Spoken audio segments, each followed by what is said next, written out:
रामकृष्ण हरी महाराष्ट्रातील सर्वात लोकप्रिय यूट्यूब चॅनल माऊली कीर्तन सोहळा या चॅनलवरील उपलब्ध सेवा सप्ताह कीर्तन, जयंती व पुण्यतिथी कीर्तन, भागवत कथा, शिवपुराण, रामकथा, संगीतमय भजन, हरी जागर इतर सर्व धार्मिक कार्यक्रमाचे लाईव्ह शूटिंग प्रसारण यूट्यूबवर करण्यासाठी आजच संपर्क करा.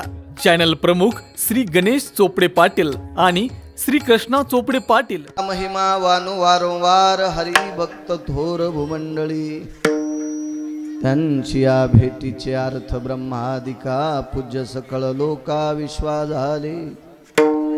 यमधर्मवास पाहे नित्य काळ मने धन्य वेळ भेटतीये. त्यांची ये भेटीचे अर्थ ब्रह्मादिका पूज्य सकळ लोका विश्वा झाले. निळामने सर्व भाग्य चोजविती रिद्धी सिद्धी येती ओळंगणे. त्यांची या भेटीचे अर्थ ब्रह्मादिका पूज्य सकळ लोका विश्वा झाले. नमो विठ्ठला राजया पांडुरंगा, नमो रुक्मिणी माऊली ज्ञानगंगा, नमो पुंडलिका, नमो चंद्रभागा. नमस्कार माझा रुक्मिणी पांडुरंगा. पांडुरंगा करू प्रथम नमन. पांडुरंगा करू प्रथम नमन. दुसरे चरण संताचे या, दुसरे चरण त्यांच्या कृपादाने कथेचा विस्तार, त्यांच्या कृपादाने कथेचा विस्तार,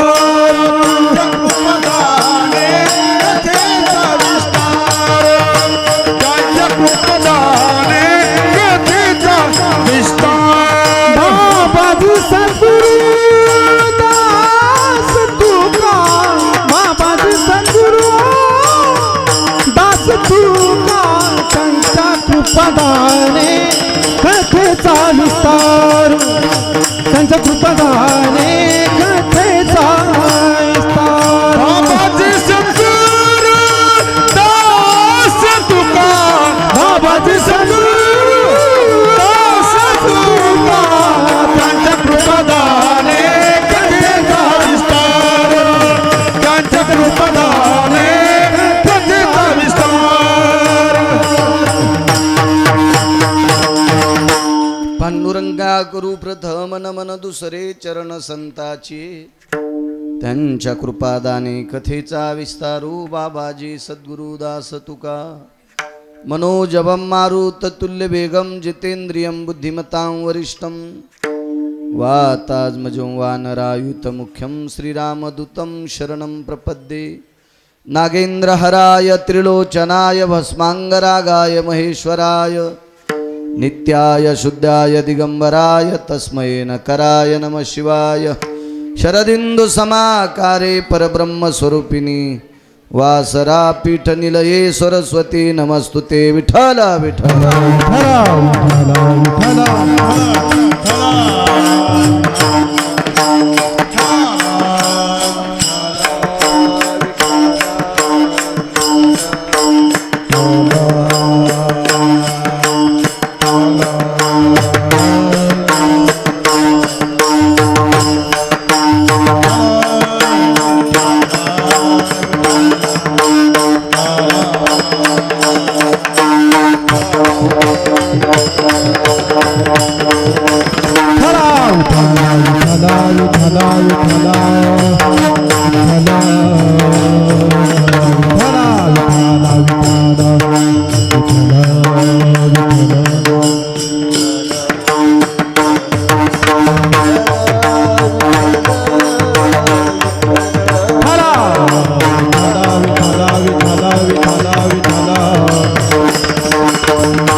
वैवासित पावनाति भासती पंचानन समा. गान गंधर्व देवता कोकिल कंठ स्वराराका.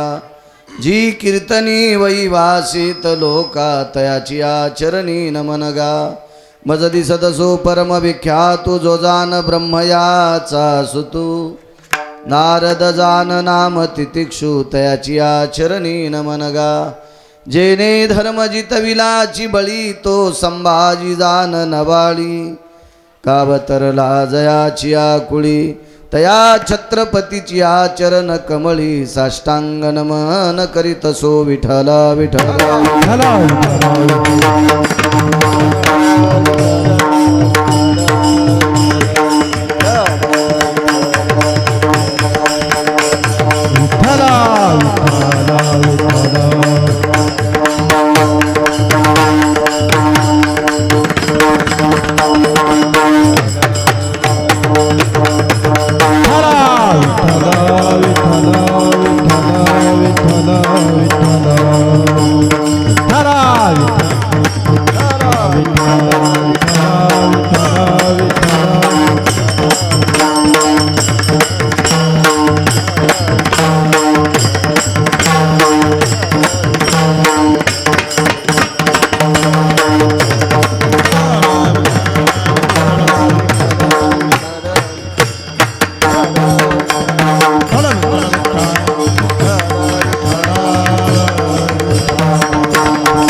जे चातुर्यार्थ कला कामिनी ते श्री शारदा विश्वमोहिनी नमिली मिया नदी दिव्य गोदा तटीचा विलासी सदा प्रिय जो सज्जना वैष्णवाशी जया वर्णिता प्रेमात्यंत चित्ता नमस्कार माझा श्री गुरु एकनाथा शरण शरण जी हनुमंता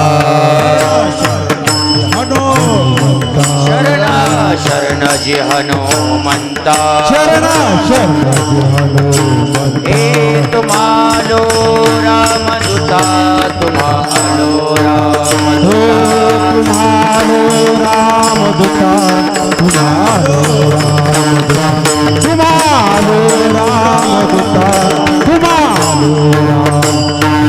शरण शरण जी हनुमंता तुम्हारो रामदूता काय भक्तीचा वाटा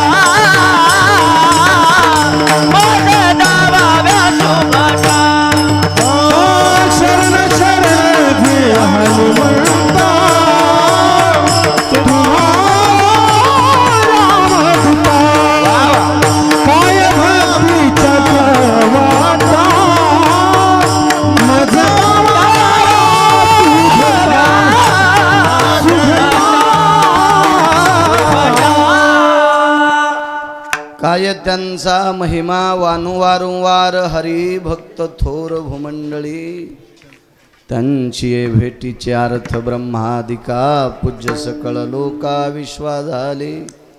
प्रस्तुत प्राप्त प्रसंग निवडलेला अभंग विश्वमान्य विश्वभूषण विश्वाधिकार विश्वप्रिय संत शिरोमणी निळोबाराय यांचा प्राप्त प्रसंगी निवडलेला अभंग. विठाला विठाला विठाला विठाला विठाला विठाला. प्राप्त प्रसंगी निवडलेला अभंग माझ्या निळोबारायांचा आहे. निळोबारा हे पंढरीतल्या मालकांचं अंतःकरण आहेत. वारकरी संप्रदायातील आधारीव संतांच्या मतानुसार ते शेवटचे संत आहेत. वारकरी संप्रदायातल्या दिग्गज लोकांचं मत आहे निळोबारायच्या नंतर कोणाचाही अभंग वारकरी संप्रदायात कीर्तनाला स्वीकारत नाहीत. ती निळोबाराय. विठाला विठाला विठाला.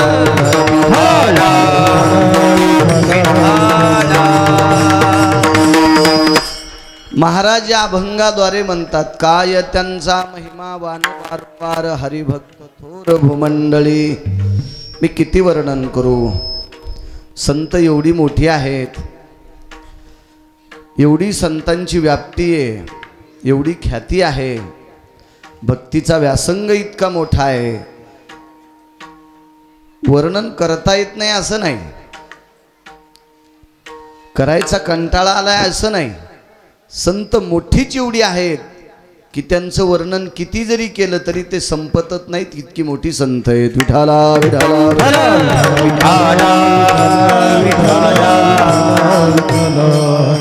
नित्याप्रमाणे भगवान मारुतीरायाच्या दरबारामध्ये प्रत्येक शनिवारी अन्नपूर्णेचा अधिष्ठान महाप्रसाद आणि भजन कीर्तन नामचिंतन मारुतीरायाच्या दरबारात नित्याप्रमाणे सतत चालत आहे. या शनिवारी ठरल्याप्रमाणे मागच्याही शनिवारी मी कीर्तनाला होतो. याही एक आगळं वेगळं औचित्य आज आपल्या सर्वांचं अंतःकरण पूज्यश्री गुरुवर्य प्रातस्मरणीय गुरुवर्य शिवेंद्रजी स्वामी नर्मदा मैयाची परिक्रमा करून आलेले आहेत.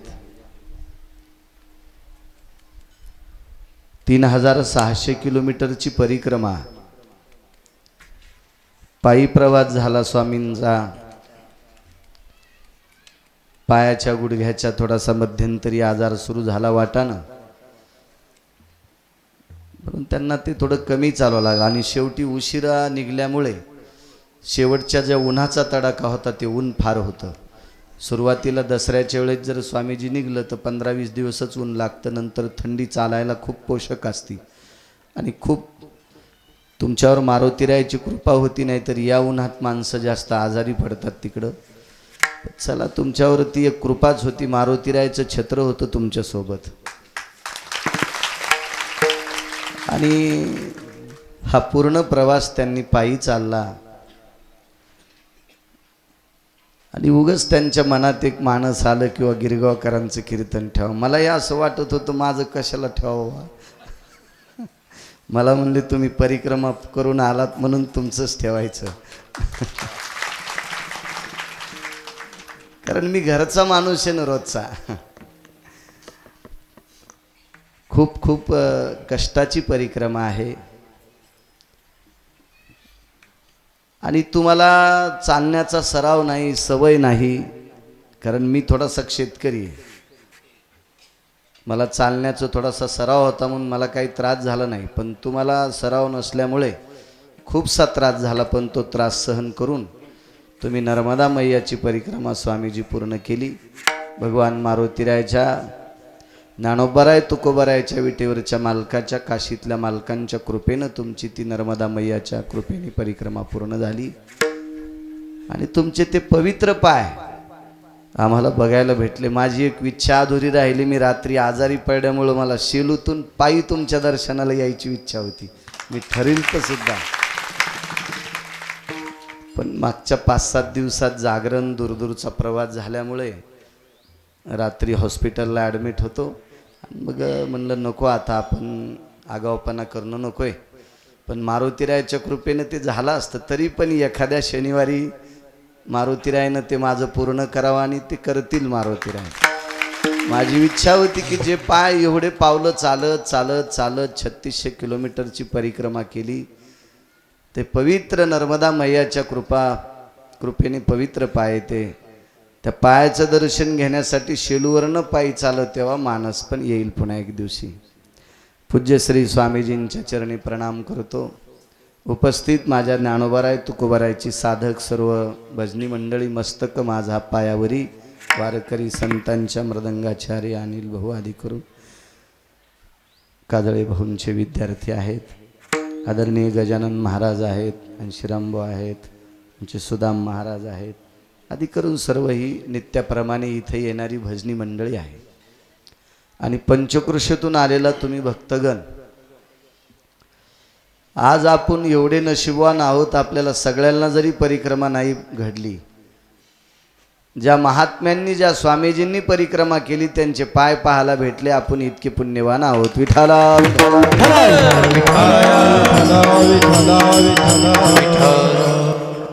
काल मी तिकडे जालन्याच्या पुढे कीर्तनाला असताना प्रकाश महाराजांची भेट झाली. त्यांना म्हणलं स्वामीजी परिक्रमेहून आलेत आणि उद्या त्यांचीच पंगत आहे, आपण जरा भरपूर जेवायला जाऊ. स्वामीजींचाच प्रसाद आहे म्हणलं उद्याचा. तर ते म्हणले मी सुद्धा येतो. प्रकाश महाराज सुद्धा आलेत, त्यांना सुद्धा धन्यवाद. काय त्यांचा महिमा वानु वारंवार हरिभक्त थोर भूमंडळी. काय संतांचा महिमा असेल. किती आश्रम स्वामीजी रस्त्यानं, किती साधूचे आश्रम, किती महात्म्यांचे आश्रम. माझ्या नर्मदा परिक्रमेच्या त्या प्रवासात एक लक्षात आलं की रावणाच्या मुलासह तपश्चर्या करण्यासाठी नर्मदेच्या तीरावर रावणाच्या मुला इंद्रजिताची सुद्धा तपस्थली त्या ठिकाणी आहे.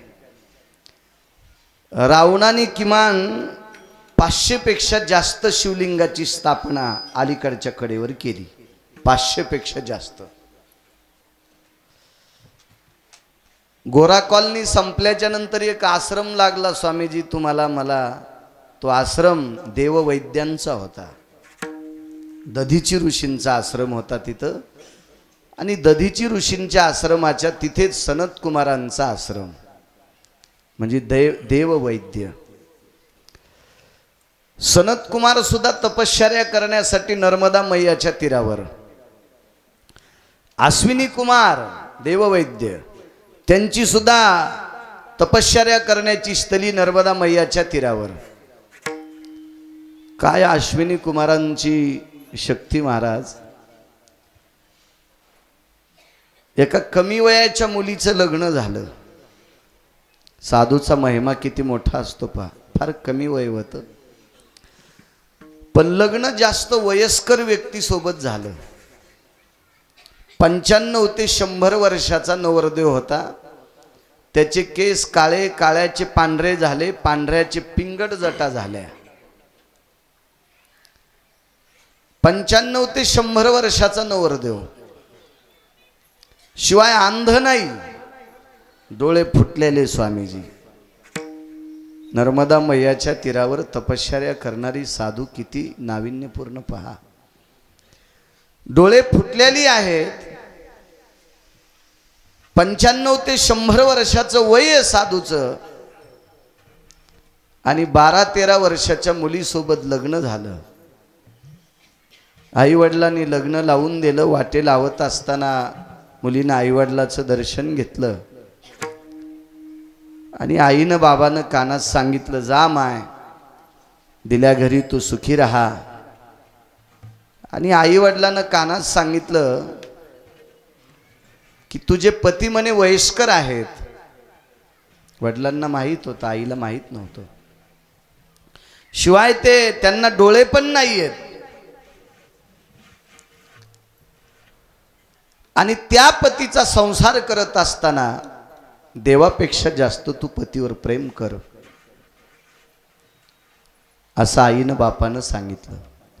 जर त्या नवऱ्यावर प्रेम करत असताना तुझ्या मनात जर पाप आला असेल तर त्या दिवशी संध्याकाळी माय आणि बाप मेलेला निरोप तुला येईल,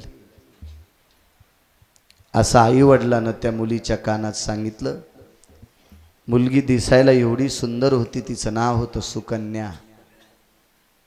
फार सात्विक, सदाचारी, पुण्यशील, पावन सुकन्या. तिचं लग्न म्हणजे अपघात होता. तिने स्वतःच्या हाताने एका साधूचे डोळे फोडले होते, म्हणून तिच्या जीवनामध्ये ते अंध साधू प्राप्त झाले. आणि त्या साधूचा ती प्रपंच करत एके दिवशी त्या आश्रमावर, गोरा कॉलनीच्या पुढे जो आश्रम लागतो, त्या आश्रमावर अश्विनी कुमारांची तपस्थली, सनत कुमारांची तपस्थली, मुनिश्री दधीचींची तपस्थली, या तिन्ही तपश्चर्या करणारे 3 साधू एकाच आजूबाजूला तिथं नर्मदा मैयाच्या तीरावर तपश्चर्या करतात. आणि एके दिवशी अश्विनी कुमार म्हणजे देवांचे वैद्य, माणसांचे वैद्य धन्वंतरी असतील, सुषेण असतील, 6 वैद्य होते माणसांना. देवांसाठी एकच वैद्य अश्विनी कुमार. अश्विनी कुमार पहाटेच्या स्थळी भिक्षा मागण्यासाठी आले. त्यावेळेला सुकन्या स्वयंपाक करत होत्या. टोपल्यामध्ये भाकरी भरलेल्या होत्या, 5-6 भाकरी असतील. भिक्षाम देही मा, लगबगीनं उठल्या. त्या टोपल्यातल्या 5 भाकरी एकावर एक टेकल्या. स्वामीजी, तुळशी वृंदावन होतं आणि वृंदावनाचे तुळशीचे 2-3 पानं तोडले, त्या भाकरीवर ठेवले आणि ती भिक्षा अश्विनी कुमारांच्या झोळीत टाकली. काय सदाचारी माऊली असेल. आपल्या भारतीय संस्कृतीमध्ये, सनातनी संस्कृतीमध्ये एकादशी ओघळता, 29 उपवास ओघळता, प्रत्येक दिवशी देवाला नैवेद्य ठेवला जातो. तो नैवेद्य तुळशीचं पान ठेवल्याशिवाय कुठलीही देवता नैवेद्य स्वीकारत नाही. म्हणून त्या सुकन्या माऊलीने त्या भाकरीवर तुळशीचं पान ठेवलं आणि अश्विनी कुमारांच्या झोळीमध्ये ती भिक्षा वाटली. अश्विनी कुमारांच्या लक्षात आलं, एवढ्या मोठ्या भयावह अरण्यामध्ये आश्रम आहे आणि सूर्याच्या प्रकाशाला लाजवील इतकी सुंदर कन्या कोणाची पत्नी असेल. कपाळावर कुंकू होतं, गळ्यात मंगळसूत्र होतं, पायात जोडवे होते. आणि सहज विचारलं, साध्या शब्दात सांगतो, आज काय श्लोक काही म्हणत नाही. माय, तुझ्या कपाळावर जे कुंकू आहे ते कोणाचं आहे? बोट केलं पर्णकुटीकडं. या कपाळाचे मालक या पर्णकुटीत बसलेले आहेत. अश्विनी कुमारांच्या लक्षात आलं, पर्णकुटीत राहणारा व्यक्ती म्हणजे हा साधू आहे. ही साधूची पत्नी आहे. नैवेद्यावर भाकरीवर तुळशीचे पानं ठेवून देती, त्या अर्थी ती सनातनी आहे. तुळशीच्या बाजूला मेघ ठोकून शिळी बांधणारी बाई नाही. तुळशीच्या बाजूलाच एखादी तुळशीलाच बांधिती का काय माहिती, अशी नाही. तुळशीचं पान ठेवून नैवेद्य देती, साधूला भिक्षा देती, त्या अर्थी ती सनातनी आहे. आणि महात्मा सुद्धा नाविन्यपूर्ण सनातनी महात्मा असावा. या स्वामीजी, विठाला विठाला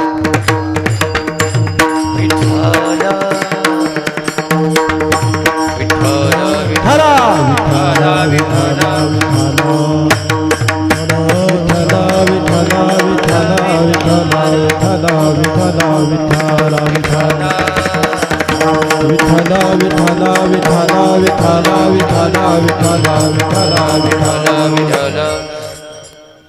स्वामीजींचा काल फोन आला, परिक्रमेहून आले, दर्शनाला जायचं. मी म्हणलं उद्या कीर्तन आहे माझं, येतो म्हणले मी. विठाला विठाला विठाला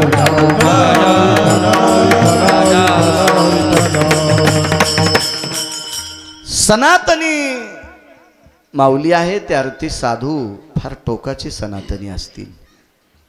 पर्णकुटीचं दार लोटलं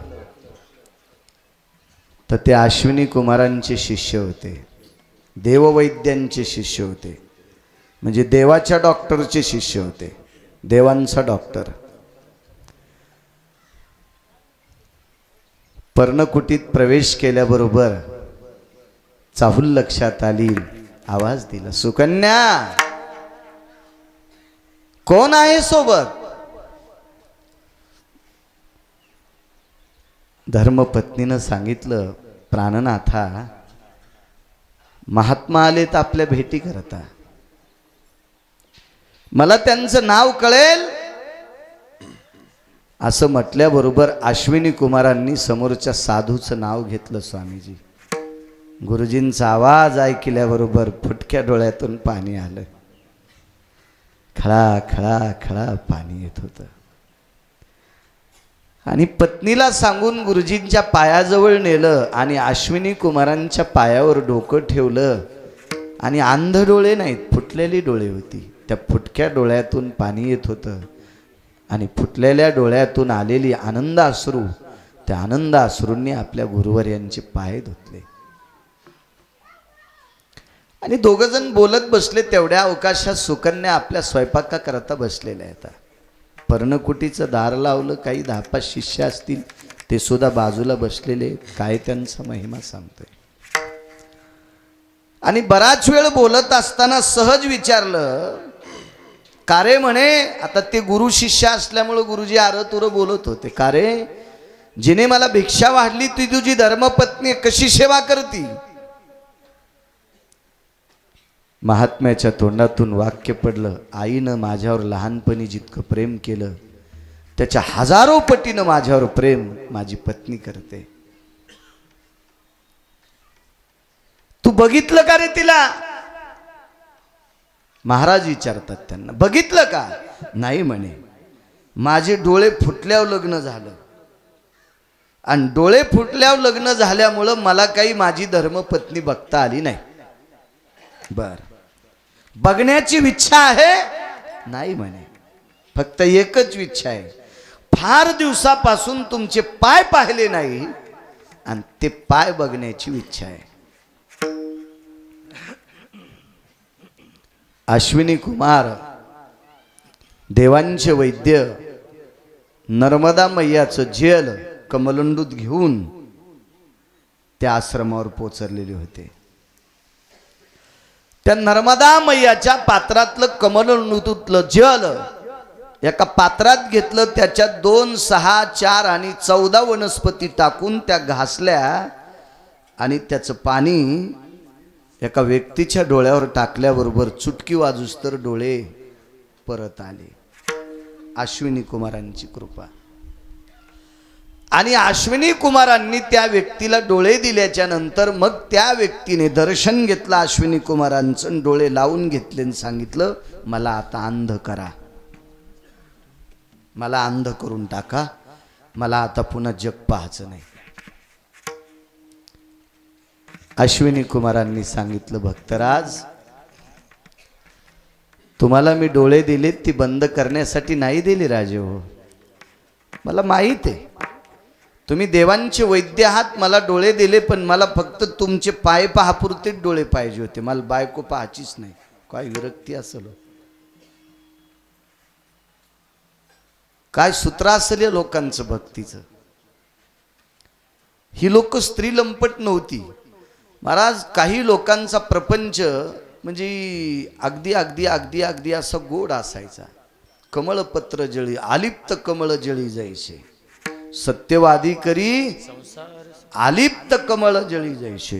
हे अशा लोकांचं विधीने सेवन, विषय त्यागाते समान असा संसार करणारी माणसं होती ती. मुनी श्री चवन. एकदा कुठंतरी जाताना विमानात बसायचा योग आलता.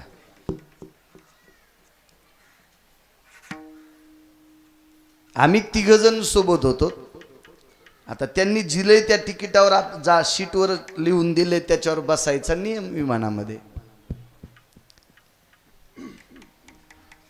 पण मला नेमकं एका जोडप्याच्या जवळ तिकीट आलं, सीट आलं. ते दोघं पती पत्नी आणि मी त्यांच्या जवळ बसलेलो. विमान वरे त्या विमानतळावरून उडालं. विमान चालू असताना त्यांनी पिशवीतला एक पेरू काढला. पेरू असा पुसला टिश्यू पेपरनं. मोठ्या घरचं कुटुंब असं बऱ्यापूर घरचं. आता टिश्यू पेपर हे ते सोबत होता त्यावर तिथे चांगलं कुटुंब असेल. आपलं लय झालं तर रुमालानं पोस उपरण्यानं पोस वय आणेल पाहू. तर ते बऱ्या घरचं कुटुंब असेल. ते नंतर कळालं बोलण्याहून ही बाई आहे ते नवरा आहे तिचा. नाही तर कपडे दोघायला सारखेच होते, बदल काहीच नव्हता. हिला पॅन्ट त्यालाही पॅन्ट, त्यालाही टी शर्ट हिलाही टी शर्ट होतं. मला वाटलं हिनं साडीन त्यानं बी साडीत नेसायला पाहिजे होती, पण ते चूक झालं समज. जाऊ द्या काय करायचं आपल्याला. तर ते पेरू काढ्याच्या नंतर ते विमानात काही चाकू वगैरे सोबत घेऊ. तुम्हाला काय न्यायचं असेल ते लगेजमध्ये टाका, पण सोबत पिशवीत घेता येत नाही. आता हात त्यांचे जरा कवळेच होते, पेरू फुटायसारखे हात नव्हते गणेश बाबा. तर मला वाटलं आपण मदत करावा, पण आता मोठाले लोक ते आपण धोत्रावरले लोक येड्यावानी समजित येतं. तर म्हणलं आपण ते काही म्हणायची उगं, त्याच्यामुळं मी काही म्हणलं नाही मी फोडून देतो म्हणून. पण ते पण म्हणले नाही फोडून द्या, चाकू नव्हता. आणि मग त्याच्या बायकोनं पेरू खायला सुरुवात केली. जाऊ द्या भूक लागली असेल बिचारीला, खात असेल. तिनं 2 घास खाल्ल्याच्या नंतर घे रे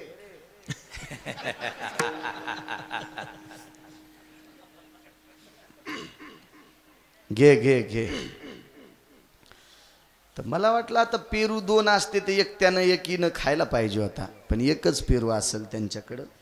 घे म्हणल्याच्या नंतर त्यानं घेतला. तर मला वाटतं पेरू फिरवायला पाहिजे होता, म्हणजे जिकून तिनं खाल्ला का त्याच्या विरुद्ध खाल पाहिजे होता. त्यानं तसं केलं ना, त्याच जाग्यावर खाल्ला. कसं असेल माहितीये का, तिच्या दाताची चव वेगळी असेल ना, आणि तिचे दात त्या पेरूला लागलेले होते ना, आणि त्या जाग्यावर पेरू खाणं त्याला विशेष वाटलं असेल. मला वाटतं काहीतरी त्याचं ब्लड वाढलं असेल. हो हो काय असेल काहीतरी. आता आपण ते अनुभव घेतला नाही आणि काहीच नाही, घ्यायचा नाही, काही विषयच नाही. हो, पण माझ्या लक्षात एक आलं, हे विमान जळतं का काय.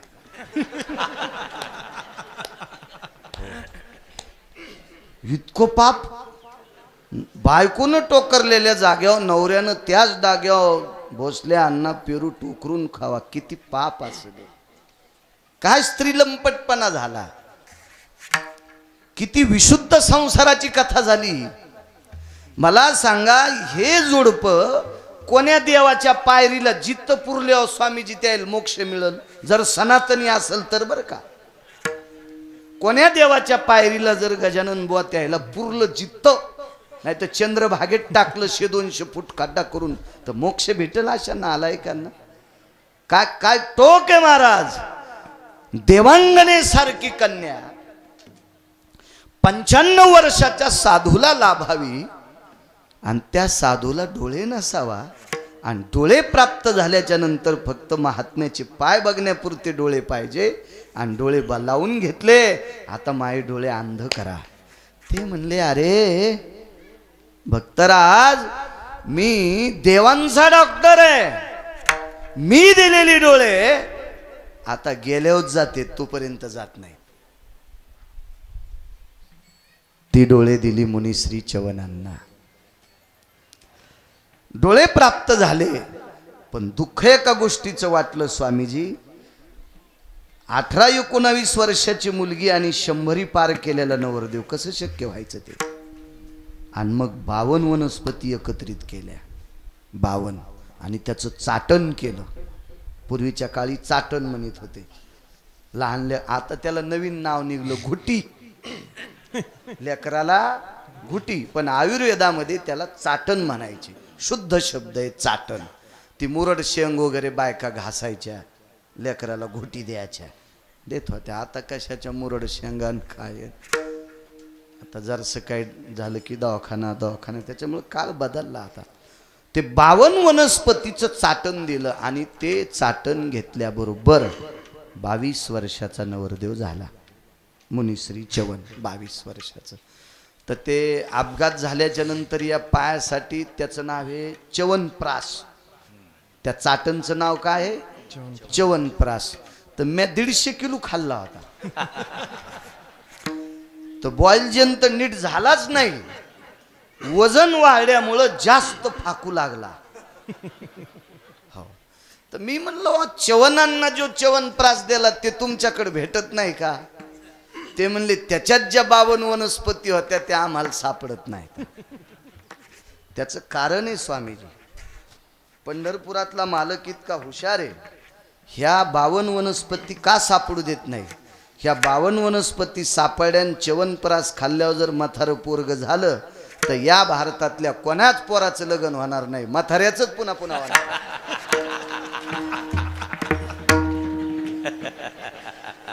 प्रकाश बुवा पोराचं होणारच नाही, म्हातारच च्यवनप्राश खाणार आणि 20 वर्षाचं होणार. पोरग म्हणीन मग बोकाड्या बस, पायण बाप कसा दिस तू, 20 वर्षाचा बाप तू आणि काय सती निघणार तू, मोकाड्या बस. म्हातारेनंच लग्न केले असते. देव इतका हुशार आहे, त्याच्यामुळं त्या वनस्पती हे च्यवनप्राश करणाऱ्या लोकांना गौसूद देत नाही. 22 वर्षाचं तारुण्य आलं, डोळेही आले, मारा सुकन्याचा संसार सुखाचा झाला. ते साधू अश्विनी कुमार होते. मा नर्मदा मैयाच्या तीरावर ज्यांनी साधना केली, तपश्चर्या केली आणि देववैद्य म्हणून पद प्राप्त झालं. देववैद्य म्हणून पद प्राप्त झालं. कल्पना करा, देववैद्य प्राप्त पद झालं. नर्मदा मैयाच्या तीरावर साधना केली, एवढी अलौकिक साधना झाली की ज्या साधनेनं अंध डोळे डोळस येत असतील नवल नाही, फुटके डोळे डोळस केली आणि 95 ते 100 ओलांडलेला व्यक्ती तरुण केला. आणि एका सात्विक सदाचारी एका राजाच्या मुलीचा संसार सुखाचा होतोय, एका सनातनी कन्येचा, एका सात्विक कन्येचा, एका पुण्यशील कन्येचा, या भारत देशातल्या पवित्र पतिव्रतेचा संसार सुखाचा होतोय. ही एकमेव नर्मदा मैया कृपापात्र असलेले अश्विनी कुमार हा संतांचा पुरुषार्थ आहे. म्हणून मालक पहिल्या कडव्या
पुरुषार्थ आहे संतांचा.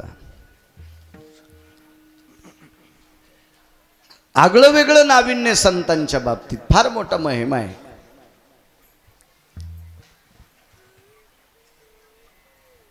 महर्षी वाल्मिक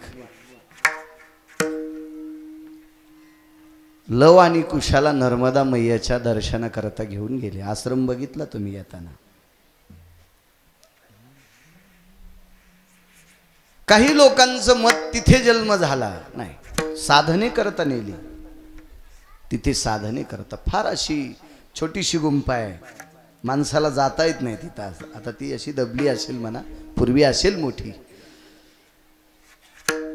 खाली उतरल्याच्या नंतर प्रचंड वानरांची संख्या तिथं आहे. वानरांची कधी कधी रामायणातला प्रसंग लक्षात येतो. सीताई साहेब धुणं धुत असताना बाजूला लवकुश अशी तिथं झोपी घालायची आणि वानर त्यांना खेळवायची. ती आठवलं की खरंच इथं किती वानर आहेत. एवढी वानर त्या आश्रमावर, तिथं लहुकुशांच्या आश्रमावर.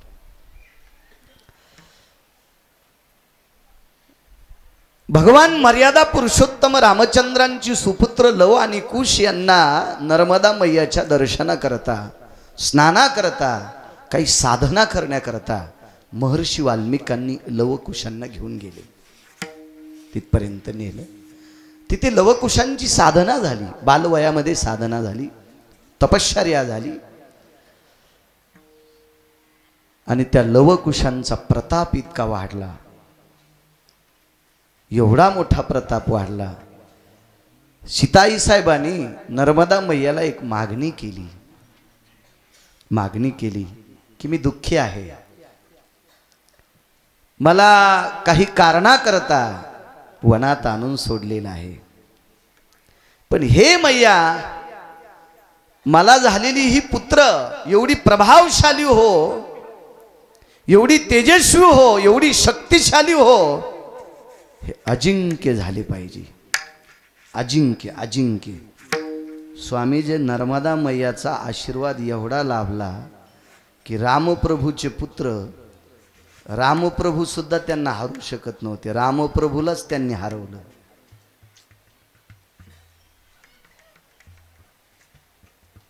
वाल्मिकांनी विचारलं, माई काय मागितलंस ग नर्मदेला? काय मागितलं तू नर्मदेला? आई साहेबांनी सांगितलं, स्वामीजी एकच मागितलं की माझे मुलं अजिंक्य हो, हे जिथं जातील तिथं जयपत्र घेऊन येऊ, म्हणजे यांचाच जय व्हावा असं मागितलं. महर्षी हसत होती. सीताई साहेबांनी विचारलं, स्वामीजी आपण का हसता, कशा करता हसता, काय मागितलंस मागणी माहित वा? अगं हे रामचंद्रांचे पुत्र आहेत, हे रघुवंशातल्या राजाची मुलं आहेत, हे मर्यादा पुरुषोत्तम रामचंद्राची आहेत, राजा दशरथांची नातू आहेत, आज राजाची पंतू आहेत, हे अजिंक्यच आहेत. पण स्वामीजी माझी भावना आहे, आम्ही क्षत्रिय कुळातले असल्यामुळं आमच्यावर बऱ्यापैकी लोक स्वारी करून येत असतात किंवा स्वारी करण्याचा योग येतो, म्हणून माझी बाळं अजिंक्य व्हावा हा वरदान, हा आशीर्वाद मला नर्मदा मैयाने द्यावा. महर्षी वाल्मिकाच्या लक्षात आलं, कालांतरानं जर भेट झाली तर उद्या कसं व्हायचं युद्ध प्रसंगामध्ये. पण अगोदर मागणी मागितली, नर्मदा मैयाचा आशीर्वाद घेतला लक्ष्मी आई साहेबांना. सीता म्हणजे लक्ष्मी आई साहेब, प्राप्त करून घेतला आशीर्वाद आणि युद्धाचा योग आला. स्वामीजी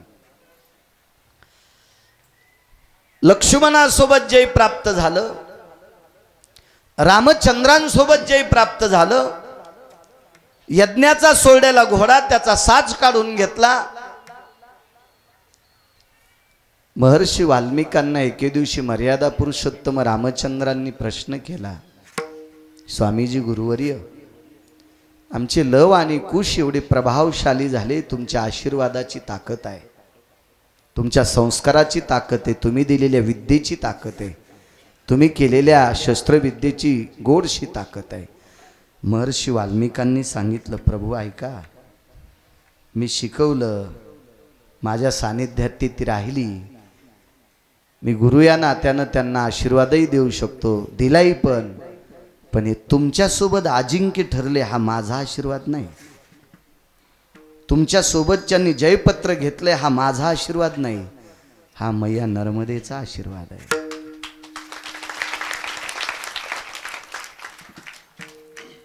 उंच डोंगरावर चढत असताना उजव्या हाताला आश्रम. मा नर्मदा मैयाच्या आशीर्वादाने लव आणि कुश मर्यादा पुरुषोत्तम रामचंद्रासोबत सुद्धा जयपद्र स्वीकारतात. ही ती नर्मदा मैयाची कृपा, ही महर्षी वाल्मिकांची कृपा. म्हणून मालक म्हणतात काय काय त्यांचा महिमा वारंवार काय त्यांचा महिमा वारंवार काय त्याचा महिमा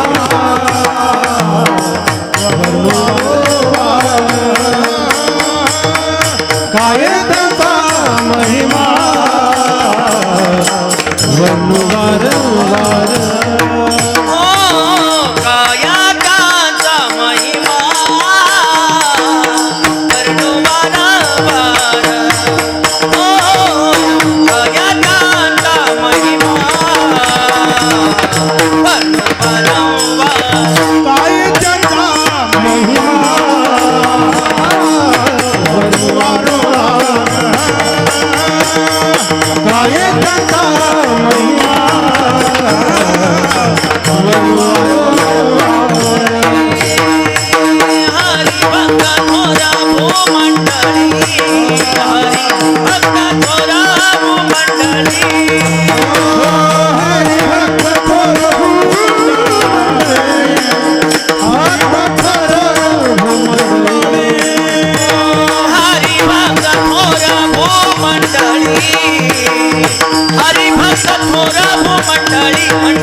फक्त आपल्याला नर्मदा मैयाचं पात्र ओलांडता येत नाही.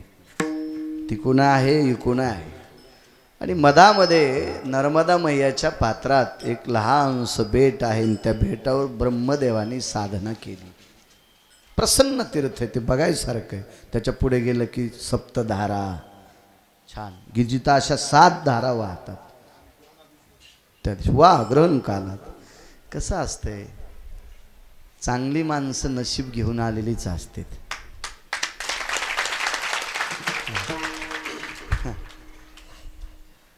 ग्रहण कालाच्या दिवशी सप्तधारेच्या आणि ब्राह्मण घाटाच्या सानिध्यात योग लाभला. पुण्यवान आम्ही पण पुण्यवान आहोत की ते पाय आम्हाला पाहायला भेटले. आम्ही पण पुण्यवान.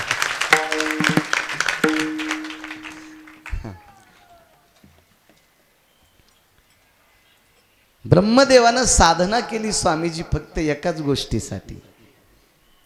गणेश बाबा, जगात खूप लोकांची मंदिरं आहेत, माझंच मंदिर नाही. याचं दुःख होतं ब्रह्मदेवाला, याचं दुःख होतं. मला असं वाटतंय नर्मदा पुराण जर सविस्तर वाचिलं ना तर 7-8 वर्ष एकाच अभंगाव कीर्तन करता येईल माझ्यासारख्या येड्याला. विद्वान माणसं किती बोलतील हो, किती बोलतील. तपश्चर्या केली ब्रह्मदेवानं. अनिल भाऊ, मंदिर नाही ब्रह्मदेवाचं रे राजा. आणि किती मोठे ब्रह्मदेव. आपल्या सगळ्याला जन्माला घातलंय ब्रह्मदेवानं. गणेश बाबांना घातलं, बाबाजींना घातलं, आपल्याला घातलं, सगळ्याला. मुंगीपासून तर झाडापर्यंत जीवसृष्टी ब्रह्मदेवाची. ब्रह्मदेव फिरत असताना कधी कधी अशी मंदिरं पाहिली की माणसाची मंदिरं झाली. शिवाजीराव अण्णा, माणसाची मंदिरं.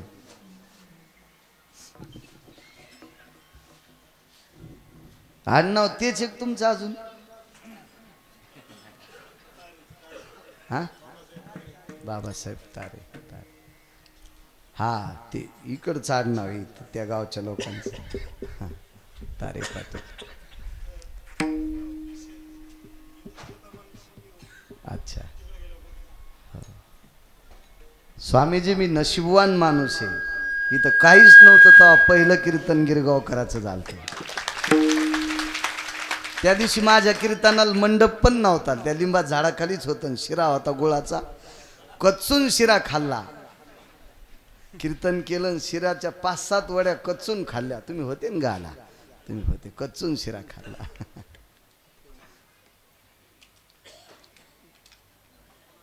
या स्वामीजी या.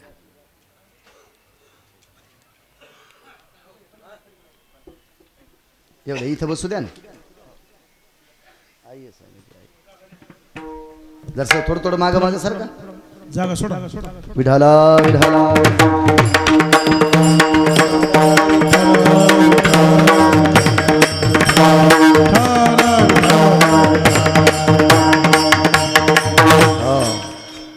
मुंगीपासून तर झाडापर्यंत जीवसृष्टी ज्यांनी केली ते ब्रह्मदेव फिरत होते पृथ्वीवर. एक माणूस 40 वर्ष रंगारंगाचं पाणी प्यायला. 40 वर्ष. माफ करा बरं, आज जसं बोलता येईल तसं बोलतोय. मला डॉक्टरने सांगितलं होतं जाऊ नका. मी एक पॅरासिटामॉलचं सलाईन घेतलं. म्हणलं आपल्याला 2 तास ताकद मिळतील. ते पेन किलर आहे, ते तो त्रास होऊ देत नाही. बोलू म्हणलं तोपर्यंत.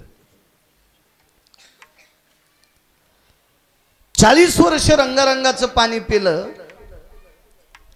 आणि कोण्यातरी वारकऱ्याला भेटून ते पंढरपूरला गेलं.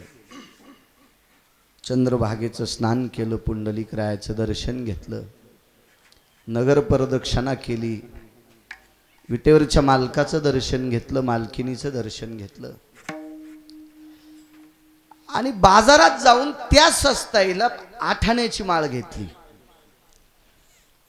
पण स्वामीजी वाक्य ऐका, 40 वर्ष रंगारंगाचं पाणी पिलतं. म्हणजे तुम्ही आम्ही पितो हे पाणी नाही पिलं त्यानं जास्त स्वामीजी रंगारंगाचं पाणी पिलं. पण 41 वर्ष पंढरपूरला गेला आणि आठाण्याची माळ घेतली फक्त 50 पैशाची. आणि पुन्हा एकदा दर्शनाला गेला, विटेवरच्या मालकाच्या पायाला माळ लावली, आईसाहेबाच्या पायाला माळ लावली आणि गळ्यात माळ घातली. आज त्या व्यक्तीच्या समाधी उत्सवाला 15,000 ते 20,000 लोक जेवते दरवर्षी.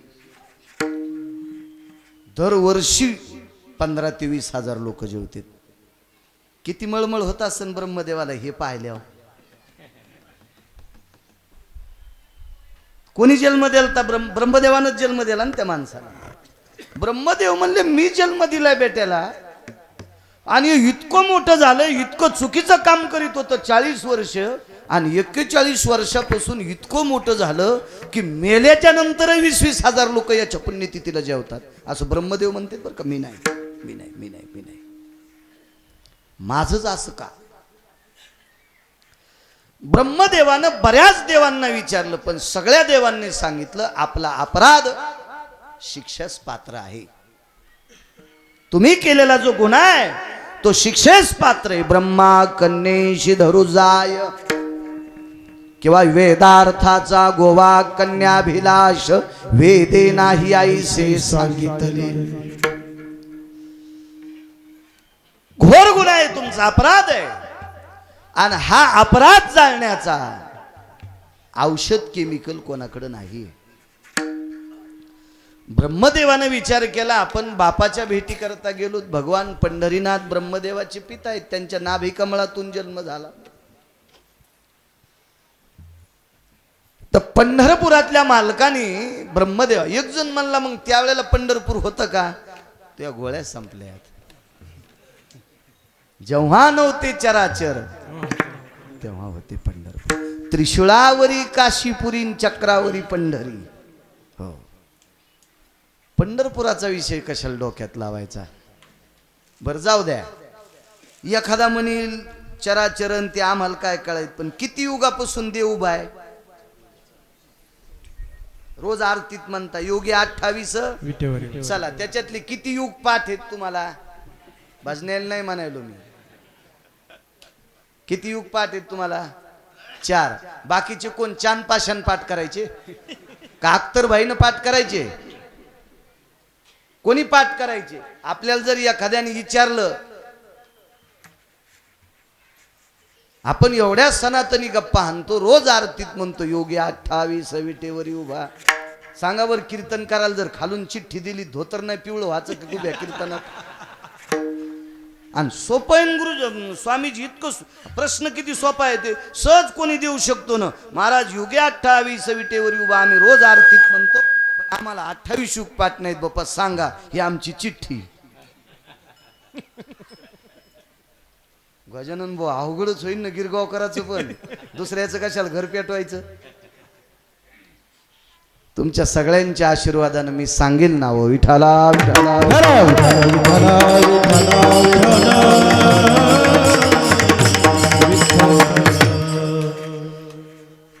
मग 28 युगापासून देव उभा आहे. आपल्याला 4-2 युगाचा मेळ लागे ना बुवा. काय वर्ष असतील या 4-2 युगाचे? तर 28 युगाचे वर्ष लावा ना. त्यावेळेस पासून देव उभा म्हणजे त्यावेळेस पासून पंढरपूर आहे. 28 युगापासून. कधी योग आला भागवतात तर सगळी नावं सांगेल तुम्हाला युगाची. नाही तर कीर्तनात रोज कीर्तनात 2-2 सांगायचे ठरलेत. आता हे 4 सोडून विठाला विठाला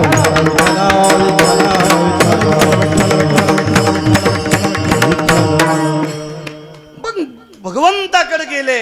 माझं मंदिर नाही, माफ करा म्हणले विधाता, अपराध थोडा घोर आहे आणि तुम्ही मृत्यू लोकात अपूज्य ठरलात. मग ब्रह्मदेवाच्या लक्षात आलं आपण पूज्य लोकांच्या सानिध्यात जावा. त्यांची भेटीचे अर्थ ब्रह्मादिका. अर्थ म्हणजे आवड. ब्रह्मदेवाला या संतांची आवड झाली, या सनातनी लोकांची आवड झाली, या साधू लोकांची आवड झाली. आपण यांच्या सानिध्यात जावा. सर्व साधूंनी सांगितलं, आम्ही तुम्हाला मानू शकतो पण जगाला सांगू शकत नाही तुमची पूजा करा. आम्ही मानतो तुम्हाला, तुम्ही विधाता आहात, चतुरानन आहात, ब्रह्मदेव आहात, सत्यलोकाचे मालक आहात, वसंती सत्यलोक आहात, तुम्ही अधिकारी आहात. आम्ही तुम्हाला मानू शकतो पण लोकाला सांगू शकत नाही तुमची पूजा करा. ब्रह्मदेव अपूज्य आहे, संत पूज्य आहेत, पूज्य सकळ लोकाविश्वा झाली. ही साधू लोक पूज्य आहेत. ब्रह्मदेवाने विचार केला नेमकं करावं काय. भगवान शिवजीकडे गेले आणि शिवजींनी सांगितलं, पंढरपुरातले मालक काय म्हणले ब्रह्मदेवा? ब्रह्मदेव म्हणले, पंढरपुरातले मालक म्हणले आपल्याच्यान काय होत नाही. मग पंढरपुरातल्या मालकानं नकार द्याल्यावर आपण तो फॉर्म फाडूनच टाकतो म्हणले. ते भगवान शिवशंकर आहेत, ते काही साधी गोष्ट आहे, देवादी देव आहेत. ते ब्रह्मदेवाचा फॉर्मच फाडून टाकला. ब्रह्मदेवाने विचार केला, जाऊ द्या, पंढरपुरातल्या मालकानं आपलं काही ऐकलं नाही, काशीतल्या मालकानं काही ऐकलं नाही, आपण आईसाहेबाकडे जावा. भगवान विश्वनाथाच्या स्वेदबिंदूपासून जन्माला आलेली मा नर्मदा मैया. स्वामीजी नर्मदा मैयाला गंगा कधीच म्हणायचं नाही, कारण नर्मदेला संज्ञात नाही, गंगा संज्ञात नाही. एक तर नर्मदा, एक तर रेवा, नाही तर जटाशंकरी. कावेरी नावाची एक तीर्थ आहे, कावेरीला गंगा कधीच म्हणायचं नाही. नर्मदा आणि कावेरी ह्या 2 गंगा नाहीत, त्या स्वयंतीर्थ आहेत स्वतंत्र. बाकी तुम्ही सर्व तीर्थाला गंगा म्हणू शकता, पण नर्मदेला आणि कावेरीला मात्र गंगा ही संज्ञा नाही, असं पुराण सांगते. मी नाही. आपली काय जहागिरी बोलण्याची, आपली काय लायकी, आपली काय पात्रता आहे? संज्ञेत नाही गंगा, स्वयं अस्तित्व त्यांना. ब्रह्मदेवानी नर्मदा मैयाचं स्नान केलं.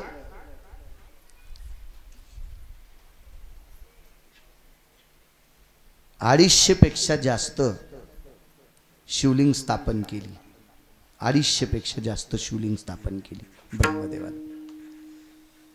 म्हणजे ब्राह्मण घाट म्हणतो आपण, तिथं ब्रह्मदेवानी तपश्चर्या केली. एवढी तपश्चर्या, एवढी तपश्चर्या, एवढी तपश्चर्या, एवढी तपश्चर्या ती द्वापार युगापर्यंत केली. द्वापार युगामध्ये पंढरपुरातले मालक मथुरेत जन्म झाला. जन्म जरी मथुरेत झाला असेल तरी पण प्रगट मात्र गोकुळात झाले. द्वापार युगातला अवतार. आणि द्वापारापर्यंत त्या ठिकाणी तपश्चर्या ब्रह्मदेवानं केली.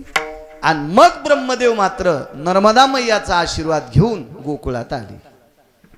गोकुळात प्रभू नाहीत. भगवान परमात्मा गायी वासरं घेऊन यमुनेच्या तीरावर थांबलेले आहेत. ब्रह्मदेवानं ती माव केली. सर्वांना कथाभाग ज्ञात आहे काल्यातला.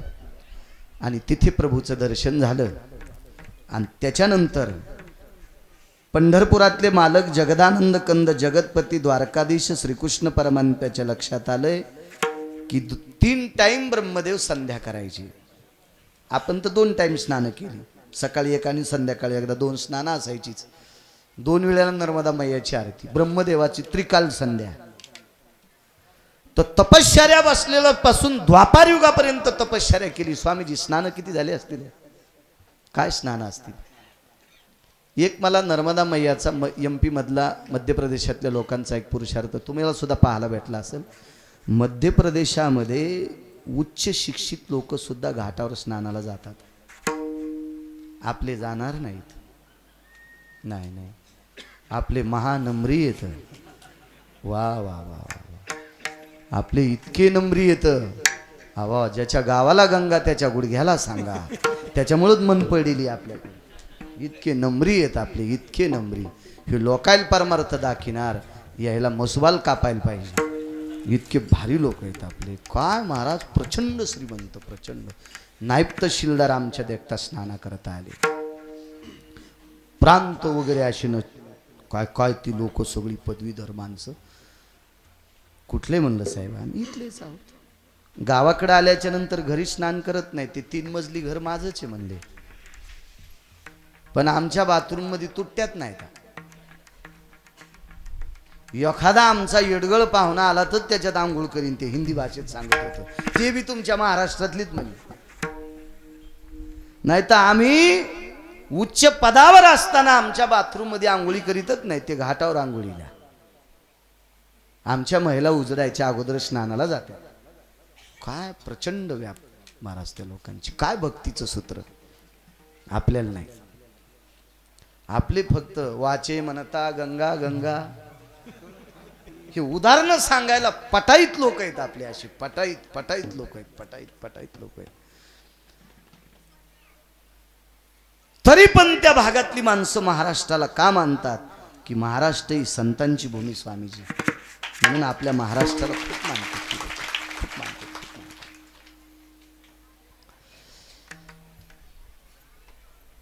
लाख शब्द खोटा आहे. अब्जादी खरवादी स्नान ब्रह्मदेवाची नर्मदा मैयाच्या पात्रात झाली. आणि मग विटेवरच्या मालकाला द्वापार युगात पाहिलं. आणि विटेवरच्या मालकांनी काशीतल्या मालकांना सांगितलं, देवादिदेव प्रभू, आईसाहेबाच्या तीर्थाने स्नान केलं ब्रह्मदेवानं. मला असं वाटतं आता ते पाप राहिलं नसल. आणि ब्रह्मदेवाला दुःख आहे तेवढं दूर करा. एकदा ब्रह्मदेवावर कृपा करा. आणि मग शिवजींनी विचारलं, रेवा माय. जी बाबा. कन्येला विचारलं, जी बाबा काय? अगं म्हणे किती स्नान झालेत ब्रह्मदेवाचे? आता एवढी स्नान झालेत, एवढे स्नान झालेत. त्यानं केलेल्या स्नानाचं कर्ज माझ्याच मानावर बसले. म्हणून पैठणच्या मालकाचा एक पुरावा होता, ब्रह्मांडाचा धनी तो संती केला ऋणी. नर्मदा मैयाच्याच पात्रामध्ये त्या तीर्थानं स्नान केली. एवढं स्नानाचं पुण्य वाढलंय की त्याचंच कर्ज आता मला फेडावं लागेल. मग एक काम करा, त्या तितक्या पुण्याच्या कर्जानं त्याचं पाप धुवून टाका. जगात तीर्थ नव्हतं, स्वामीजी ब्रह्मदेवाचं पाप धुवाला. जगात तीर्थ नाही, जगात नाही, जगात तीर्थ नाही. आणि पाप संपलं. विटेवरच्या मालकाचं द्वारकाधीश श्रीकृष्ण परमात्म्याचं दर्शन झालं वनामध्ये गाई वासरांच्या सानिध्यात. गाईचं फार नाविन्य वेगळं, काला नाही सांगायलो मी फक्त पुरावा द्यायलो. आणि त्याच्यानंतर 19व्या दिवशी पुष्करला ब्रह्मदेवाची प्राणप्रतिष्ठा झाली. पुष्करला तर पुष्करला ज्या वेळेला प्राणप्रतिष्ठा झाली त्यावेळेला नर्मदा मैयाच्या तीरावरचे साधू प्राणप्रतिष्ठेसाठी बोलवले. त्यावेळेला नर्मदा मैयाचंच जेल होतं स्नानाकरता. एकच सिद्धांत सांगतो, महाराज ब्रह्मदेवाला साधुत्व येण्यासाठी, ब्रह्मदेवाचं पाप संपण्यासाठी, ब्रह्मदेवाला साधुत्व येण्यासाठी नर्मदा मैयाची गरज होती. नर्मदा मैयाची गरज होती. आणि नर्मदा मैयाच्या तीर्थानी साधुत्व प्राप्त झालं. आणि हे सिद्ध करण्यासाठी पंढरपुरातल्या आणि काशीतल्या मालकाची गरज होती. वरदहस्त यांच्याशिवाय सिद्धता नाही. काय मोठी साधना महाराज, काय मोठी तपश्चर्या. ह्या तीर्थराजाचं वर्णन करत असताना या पहिल्या कडव्यावर बोलावं लागेल म्हणून मालक पहिल्या कडव्यात म्हणतात, त्यांचा महिमा काय काय त्यांचा महिमा अनुवारवार काय त्यांचा महिमा त्यांचा महिमा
तुमच्या कपड्यातले काही साधू भेटले. साधूच्या व्याख्या दोन, पांढरा आणि भगव्या वस्त्रातला साधू. दोन परंपरा आपल्याकडे रुजतात. एक मारुतीरायची परंपरा म्हणजे भगव्या वस्त्रातली, आणि एक भीष्मांची परंपरा म्हणजे पांढऱ्या वस्त्रातली परंपरा. काही साधू लोकांनी सांगितलं, महर्षी वाल्मिकांनी या ठिकाणी बसायचे, इथं रामायणाचं काही लिखाण केलं, लवकुशाला घेऊन आले, काही पर्व इथं लिहिली, काही अध्याय इथं लिहिली, अशी त्या लोकांनी सांगायचं. मनात एक भाव निर्माण झाला की नर्मदा मैयाच्या तीर्थामध्ये काय शक्ती असेल की ज्या तीर्थाच्या सानिध्यामध्ये महर्षी वाल्मिक सुद्धा यावे. मर्यादा पुरुषोत्तम रामचंद्र विश्वाच्या बापाची मुलं घेऊन यावी. आणि ती रामायण पूर्ण स्वामीजी तिथं झालं. ते रामायण प्रकाशित करण्यासाठी या मालकाला बोलिलं. मी एकदा चरित्र सांगितलं होतं कीर्तनात. या मालकांना बोलिलं, मारुतीरायांना बोलिलं रामायण प्रकाशित करायला, वाल्मिकांचं रामायण. मारुतीरायनं रामायण पाहिलं, ते डोक्यावर घेतलं, खांद्यावर घेतलं, हृदयाला लावलं. मारुतीराय रामायण घेऊन नाचत होती. मारुतीरायनं आपण लिहिलेला ग्रंथ डोक्यावर, छातीवर घेऊन, खांद्यावर घेऊन मारुतीराय नाचले. याचा अर्थ आपलं रामायण गोड आहे असं वाल्मिकांचं मत. पण मारुतीरायाचा भाव असा होता की ज्याच्यात राम शब्द येते तुम्ही कशावले येते त्याला आवडतच होतं. रामागड्याची आवडी मोठी, तो मारुतीरायाचा भाव. पण वाल्मिकांच्या लक्षात आलं की रामायण आपलं सर्वश्रेष्ठ आहे. आपण जे रामायण केले असं रामायण कोणालाही करता येणार नाही आणि करणारही नाही, असा वाल्मिकांचा समज होता स्वामीजी. असा त्यांचा भाव की मारुतीराय डोक्यावर घेऊन नाचतात. त्या अर्थी आपल्या रामायणासारखं श्रेष्ठ आणि संत मान्य देव मान्य रामायण नाही. मग हे रामायण पाहिल्याच्या नंतर मारुतीरायनं सांगितलं, छान रामायण आहे, वा वा वा वा, अगदी छान आहे, येऊ का मी? या म्हणले. पण सहज मारुतीरायाच्या लक्षात आलं, आपलं बी दाखवून घ्याव द्या, आपलं बी प्रकाशित करायचं राहिले, आपलंही प्रकाशित करायचं राहिले, आपलंही दाखवून घ्याव द्या. आता त्यांचं रामायण तर प्रकाशित झालं, मारुतीरायाच्या हाताने प्रकाशित झालं. ऋषी मुनी योगी जपी तपी बसलेले, मारुतीरायानं उघडून पान दाखिलं, 4-2 पानं वाचून दाखिले, स्वामीजी प्रकाशित झालं ते. पण मारुतीरायानं लक्षात केलं, आपलं लिहून ठेवलंय अजून प्रकाशितच नाही. समुद्राच्या कडीला आहे, त्याच्यावर वेली झाडं वाढेत, त्याच्या सावलीला आहे, धूळ बसलेली असल, दाखवू वाल्मिकांना. आणि महर्षींना सांगितलं, महर्षी तुम्ही लिहिलेलं रामायण अत्यंत गोड आहे, पोषक आहे, दीन दुबळ्यांच्या उद्धाराचं साधन आहे.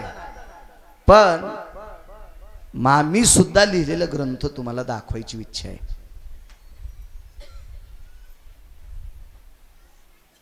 ब्रह्मदेवाच्या पोटात खिचडी, आपलं ब्रह्मदेव चालू, वाल्मिकांच्या पोटात शंखेची खिचडी शिजली. तुम्ही कोणतं पुराण लिहिलं? मारुतीरायाला विचारलं. मारुतीराय म्हणले, मी विश्वात रामाच्या व्यतिरिक्त जगात कोण्याही देवाला मानित नाही. मला फक्त आवड रामगड्याची आहे, मी कोणालाही मानित नाही. 8व्या अवतारामध्ये बळीराम आले. बळीराम ते म्हणले, मला फक्त राम माहिती, कोण्याही बळीरामाला मानित नाही.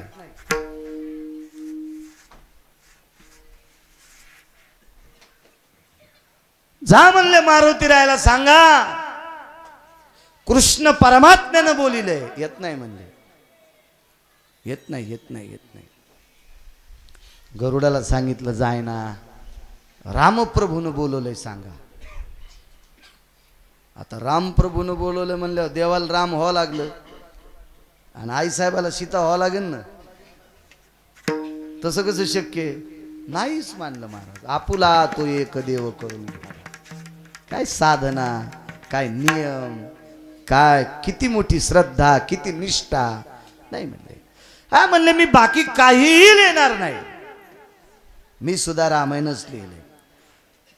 वाल्मिकानं सांगितलं, आपण जाऊन तिथं तपासावा आणि आपलं प्रकाशन केलेलं तर पडलं टेबला खाली. मग लोक आपलं कोण वाचित? मारुतीरायाचं रामायण सोडून आपलं कोणी रामायण वाचिल का? आपलं तर खाली पडेल म्हणले. चला म्हणले. पण वाल्मिकानं विचार केला, निदान जाऊन बघू तरी आपण.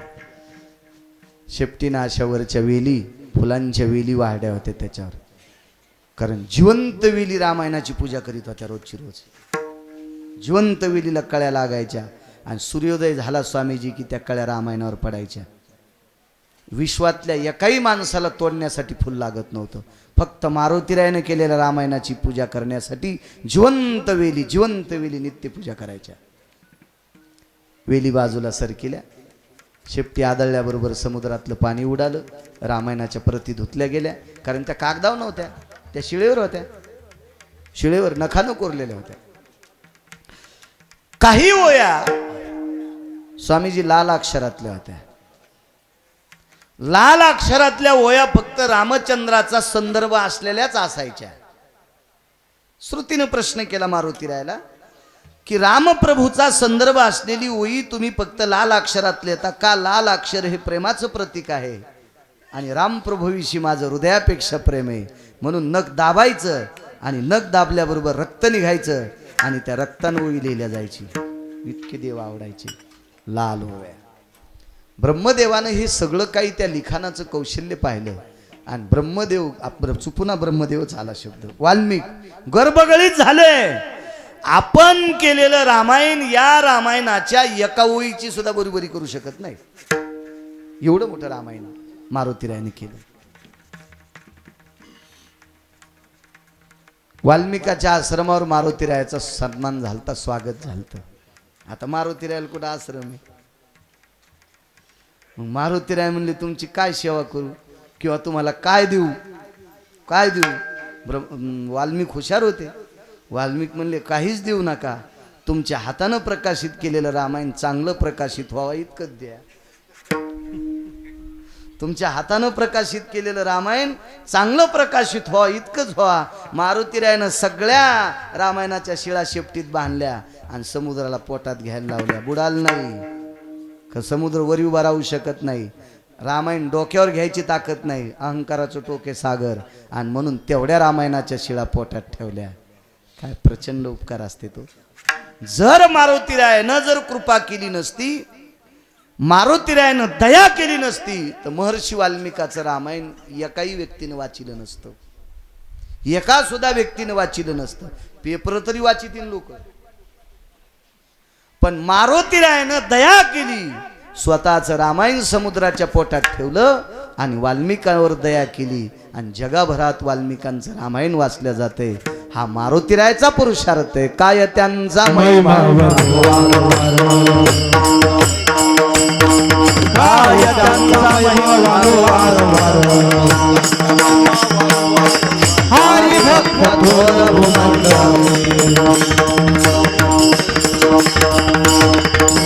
काय त्यांचा महिमा वान वान वार, काय त्यांचा महिमा वान वार वार, काय त्यांचा महिमा वान वार वार, काय त्यांचा महिमा वान वार वार, काय त्यांचा महिमा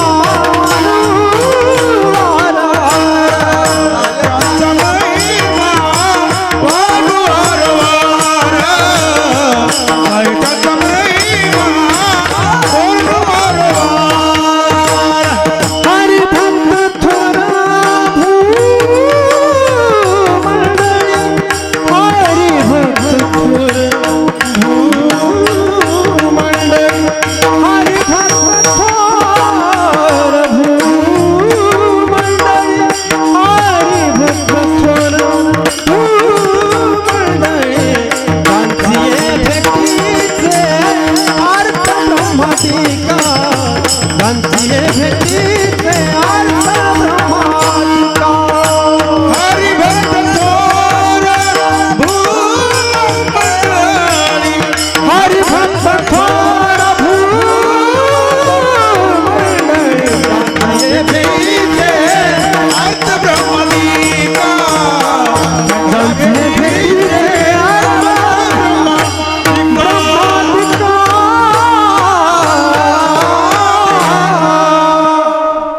थोरा अकरावे रुद्र प्रत्यक्ष शंकर,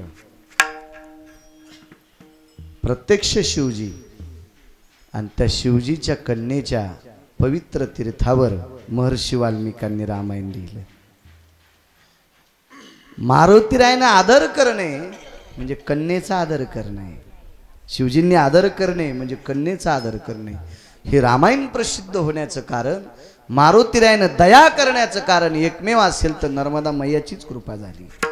एवढं मोठं कृपाक्षेत्र. तिथे गेल्याच्या नंतर एक साधू भेटले होते स्वामीजी. त्या साधूने गोदावरी मैयाचं चरित्र सांगितलं. हिंदी भाषित होते. त्यांनी सांगितलं आयुष्यात मला एकदा गोदावरी मैयाची परिक्रमा करायची. तुम्हाला एक लक्षात आलं ना स्वामीजी, तिकडं नुसती नर्मदा म्हणतच नाहीत. तिकडं एक तर माई म्हणतेत, नाही तर माय म्हणतेत, नाही तर मैया म्हणतेत, नाही तर नर्मदाजी जी म्हणतेत, नर्मदाजी म्हणतेत. एकेरी भाषा बोलतच नाहीत तिकडं. हो, आपले ते गंगा, हो लय काय माणसं बाबा, जशी याची चुलतीची, काय बोलतेल काय मिळत नाही. खरंच आदर नाही वर आपल्याकडे जरासं. आणि आपल्यावर किती कृपा आहे ज्ञानोबा आहे तुकोबरायची, पण आपली भाषा काय राम जाणी. नर्मदाजी, त्यांनी गोदावरीचं महत्त्व सांगितलं. आपल्याकडच्या एका महात्म्यानं सुद्धा मला गोदावरीचं महत्त्व सांगितलं. एकदा आपण करू गोदावरीची परिक्रमा, आपण 4 टप्प्यात करू. तुम्हाला तर कशाची गरज नाही, आणि मग हाऊत भरलाय आता, मी किती केलं तर काही ताण नाही, आणि तुम्हाला काय ताण आहे? हा, तुमच्या इथं प्रत्यक्ष लक्ष्मी पाणी भरती, त्याच्यामुळे तुम्हाला गरज नाही, आणि मला जितकं लागतंय तितकं दिलंय, मला बी आता इथून पुढं काही गरज नाही. त्याच्यामुळं आपण करू एकदा गोदावरी मैयाची. गोदावरी मैयाचा इतका मोठा पुरुषार्थ आहे. तुम्हाला फक्त 5 किलोमीटरची ताकद सांगतो, 5 किलोमीटर मधली. रामपुरीला रत्नेश्वराचं अधिष्ठान, 1-1.5 किलोमीटर मधलं सांगतो, जास्त नाही, आता वेळ झालाय, जेवायचीत माणसं. रत्नेश्वरांचं अधिष्ठान, मर्यादा पुरुषोत्तम रामचंद्रांनी तिथे पूजा केली.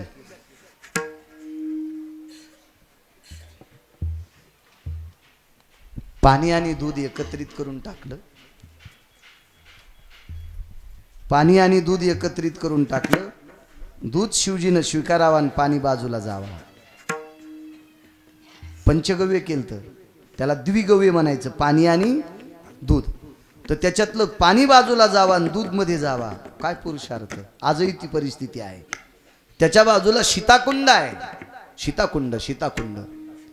तिथे स्नान केल्याच्या नंतर आता काही माणसं तोटग्याच्या लय नादी लागत आहेत, दोऱ्या गांड्याच्या, तोटग्याच्या, आणि तुमचे पापच उतू आलेत म्हणून तुम्हाला हरामखोर महाराज भेटते तुमची जिरिण्यासाठी. विठाला तुम्हाला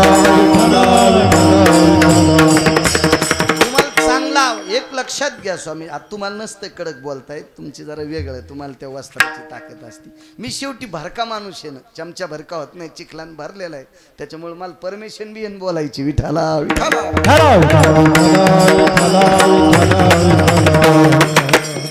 तुम्ही लक्षात ठेवा, कधीच आपल्या महाराष्ट्रातले 2% हरामखोर लोक चांगल्याच्या मागे जाणारच नाही. 2% बरं का, सगळे नाहीत. प्रकाशभाऊ फक्त 2%, त्यांना चांगले आवडणारच नाहीत, अद्याप नाही.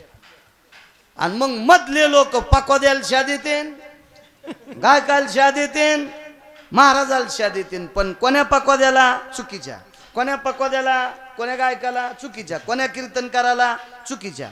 पण ती घ्यायलाही शा देऊ नका. या चुकीच्या ती घ्यायला ज्यानं डोक्यावर घेतलं का त्याला हाना. चुकीचा पकवाद्या, चुकीचा गायकन, चुकीचा कीर्तनकार, गुन्हे करणारा ज्यानं बलीला का त्याला हाना. रूम न इकून ठोकान इकून काढा, यायचे पैसे उतू आले ना, म्हणून पाप करणाऱ्यांना तुम्ही बोलवता, चांगलं आवडत नाही तुम्हाला. भगवान रत्नेश्वराचं अधिष्ठान, तिथं सीताई साहेबानं स्नान केलं, सीताकुंड म्हणून प्रसिद्ध आहे.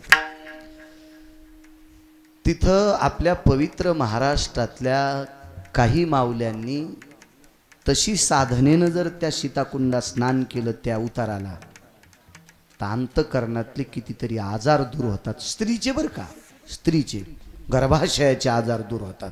इतकी मोठी ताकद त्या सीताकुंडात आहे. तो तिथं सीताकुंड आहे. तिथं स्नान करत असताना सीताई साहेबांनी स्नान करून त्या जागेवरचं पाणी घ्यायचं आणि रत्नेश्वराला समर्पित करायचं. रत्नेश्वराला समर्पित करायचं. ती तितकीच जागा किती पवित्र. त्याच्यात थोडंसं पुढे आले ना स्वामीजी, 500 ते 700 फुटाव, जास्त लांब नाही, 700, 800, 1000 फुटाच्या अंतरावर भगवान उकळेश्वराचं लिंग आहे. अस्तित्वात नाही, उकळेश्वराचं लिंग आहे. त्या उकळेश्वराच्या ठिकाणी असे शेरभर तांदूळ घ्यायचे ना, अशा उपरण्यात ढिल्ले बांधायचे आणि ते उपरनं पाण्यात सोडायचं. 7 मिनिटं नुसतं गठुडं पाण्यात धरायचं, 8व्या मिनिटी वरी काढायचं, भात शिजतो. गोदावरीच्या तीर्थाची ताकद. त्याच्या पुढे गेलं की भगवान ढालेश्वराचं मंदिर. आता मधले सांगत नाही, त्याच्या पुढे गेलं की ढालेश्वराचं मंदिर आहे. काय शक्ती आहे महाराज या तीर्थामध्ये. म्हणून वाचे म्हणता गंगा गंगा. काय पुरुषार्थ आहे त्या तीर्थाचा, काय पुरुषार्थ आहे. म्हणून स्वामीजी एकदा आम्हाला तुमच्या सोबत घडावी ही इच्छा आहे. तिकडच्या लोकांनी सांगितलं महात्म्यासोबत चालावा, महात्म्यासोबत चालावा. आणि मग आता महात्मे आता आपल्या परिसरातले तुम्हीच गेले. आमचे 2-4 मित्र होते कीर्तन करतात, ते म्हणले हो इतके पाकिट सोडून जात असते. बस म्हणले तू हे इतकं कट कर रे ते. हो त्याच्यातलं कट कर पाय तेवढं तितकं एडिटिंग कर. तू काय म्हणले मलाच म्हणले तू भरली. मित्र होते 1-2. आता मित्रपणात ना तू काय म्हणले बाबा तू भरून हाऊत सांडायलाय तू जाशील 7-8 महिने 7-8 वर्ष. जाऊ दे म्हणलं आपल्या संग कोणी महात्मा येत नाही. चला जे दिसेल त्याला महात्मा म्हणायचं. चला आपलं जाऊ द्या. माझ्या नंतर माझ्या भागातला महात्मा गेला गिरगावकर. पुण्यवान नशिबान गिरगावकर. साष्टांग दंडवत स्वामीजी तुमच्या चरणी. वा काय सांगत होतो. ढालेश्वराचा अधिष्ठान. पुढे खाली चालत गेले की स्वयंभू नरकेशरी भगवान नरसिंहरायांचा अधिष्ठान ज्याला शंखतीर्थ म्हणतात. आणि हे शंखतीर्थ म्हणजे गोदावरी मैयाचं नाभिस्थान आहे. आणि उगमस्थान ब्रह्मगिरी. शेवटचं समुद्राचं तीर. आपण 4 टप्प्यात करू. एका टप्प्यामध्ये ब्रह्मगिरीहून सुटल्याच्या नंतर आपण शंखतीर्थ नांदेडच्या खाली तिथं जाऊ आणि मग वाहनात बसून परिक्रमा करून म्हणजे पुन्हा वर्षभरात कीर्तनाला मला फिरायचंय ती खंडित होईल ना. त्याच्यामुळं मग पलीकडून वाहनानं पुन्हा त्र्यंबकेश्वरला जाऊ.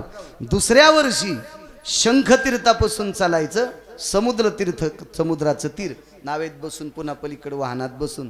तिसऱ्या वर्षी पुन्हा समुद्रतीर्थ शंखतीर्थ. चौथ्या वर्षी शंखतीर्थ तर त्र्यंबकेश्वर. कारण तिकड्यापेक्षा लवकर होती पण आता त्या अडचणी झाली तर एका टप्प्यात बी करू काय ताणे त्याला बघून घेऊ. बघ ठरू 2-3 वर्षाच्या. जास्त उशिरा जमणार नाही. आमचे एक रिंगा बराशी ते सगळं एक इंजन कसं ते ढिलं होतंय. रिंगा बराशी त्याच्या असतात ना त्या पिना गिना सगळं ते उघळून जातात. पिस्टन हां काय काय असतं ना इंजनाला लय मोठं असतं ना ते त्याचे वस्तू सगळं ते उतरून जातं तसं उघडून चालले हळूहळू. आता कालचा परिक्रमा केल्यामुळं उभं राहून कीर्तन करता आलंय. ती सर्व्हिसिंग झाली. खरंच झालं. मला वाटतं ते ओरिजिनल इन्कम टॅक्स भरल्याचं पुण्य आहे ते. चला म्हणून राजे हो जीवनात नाही परिक्रमा करता आली एवढी तर वर्षाकाठी एखादा जाऊन नर्मदा मैयाचं स्नान करा. आणि 12 स्नान वर्षाकाठी गोदावरीचे करी जा. फार मोठा पुरुषार्थ आहे गोदावरी मैयाच्या तीर्थाचा. या माईच्या तीर्थाचा एवढा मोठा पुरुषार्थ आहे. किमान 12 तरी स्नान गोदावरी मैयाचे करी जा ही तुम्हाला विनंती करतो. पूज्य श्री स्वामीजी शिवेंद्र स्वामीजी नर्मदा मैया परिक्रमा करून आले. एक अलौकिक ती एक शक्ती आहे. ती सिद्धी आहे. ती साधना आहे. आणि तुम्ही त्या केलेल्या साधनेचा आशीर्वादाचा पुरुषार्थ आशीर्वादाचं बळ तुम्ही आमच्यासारख्या सामान्य लोकांना आशीर्वादाचा वर्षाव कराल. तुमच्या आशीर्वादानं आम्ही कल्याण स्थितीला जावो ही अपेक्षा तुमच्या चरणी व्यक्त करतो. भगवान मारुतीरायाच्या चरणी दंडवत करतो. ह्या नित्य चाललेल्या शनिवारची ही जी परंपरा पवित्र परंपरा आहे या परंपरेला लोटांगण घालतो. सर्व वारकऱ्यांना साष्टांग प्रणिपात करतो. महात्मा आलेले सर्व महात्म्यांच्या चरणी दंडवत करतो. माझ्या वाणीला विराम देतो. विठोबा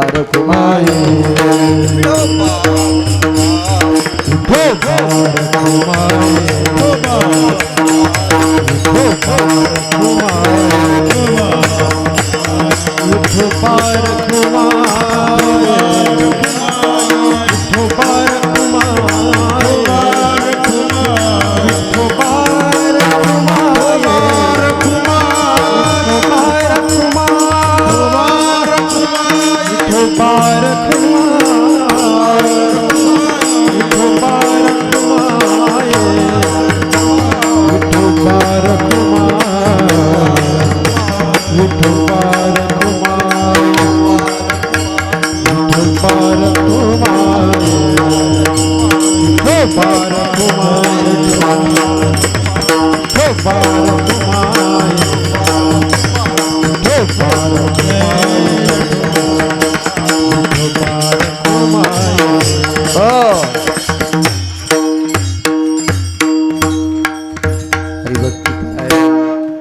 आदरणीय आमचे उत्कृष्ट कीर्तनकार कालिदास महाराज सुद्धा आले. कोपऱ्यात बसल्यामुळं मला लक्षातच आले नाही इकडं. मी शिवाजी बुवाला पाहिलं, तुमच्या लक्षात, तुम्ही लक्षात ना. आदरणीय कालिदास महाराज सुद्धा आलेले आहेत. आज मी म्हणलंच होतं स्वामीजींना, आज बऱ्यापैकी महाराज मंडळी तुमच्या दर्शनाकरता येणार आहेत. आता ती तुम्ही आल्यापासून बरेच भेटून गेले. तुम्हाला 1 महिना 1.5 महिन्यापर्यंत बरीच साधक माणसं तुमची भेट करून जातील. कारण ते पाय नर्मदा मैयाहून आल्याच्या नंतर ते इतके पवित्र असतात, इतके पवित्र असतात की त्या पायाला हात लावण्याची इच्छा बऱ्याच लोकांना असते. आणि त्यातली त्यात तुम्ही पहिलेच पवित्र निष्कलंक, आणि त्याच्यात परिक्रमा केल्यामुळं मग काय ती पवित्रता मोजण्याचे पारडं तराजू माझ्याकडं नाही. फक्त आम्ही त्या पायाला प्रणाम करावा इतका भाव आमच्या अंतकरणात असावा. झालेली सेवा मारुतीरायाच्या चरणी समर्पित करतो. गुरुवर्य स्वामीजींचा आज प्रसाद आहे, सगळ्यांनी प्रसाद घ्या ही सुद्धा तुम्हाला विनंती करतो. ज्ञानेश्वर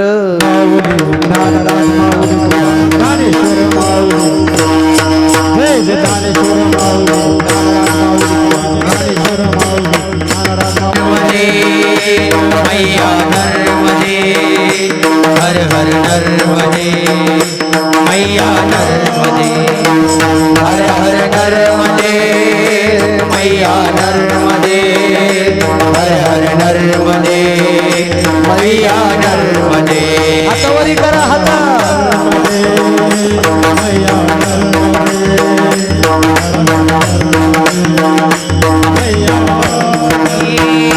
हर हर नर्मदे, मैया नर्मदे, हर हर नर्मदे, मैया नर्मदे, हर हर नर्मदे, मैया नर्मदे,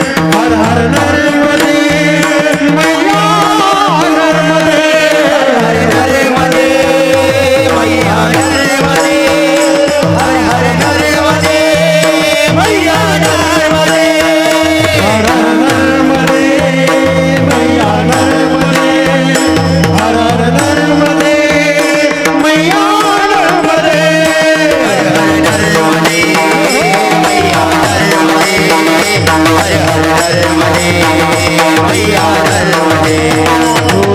नर्मदे,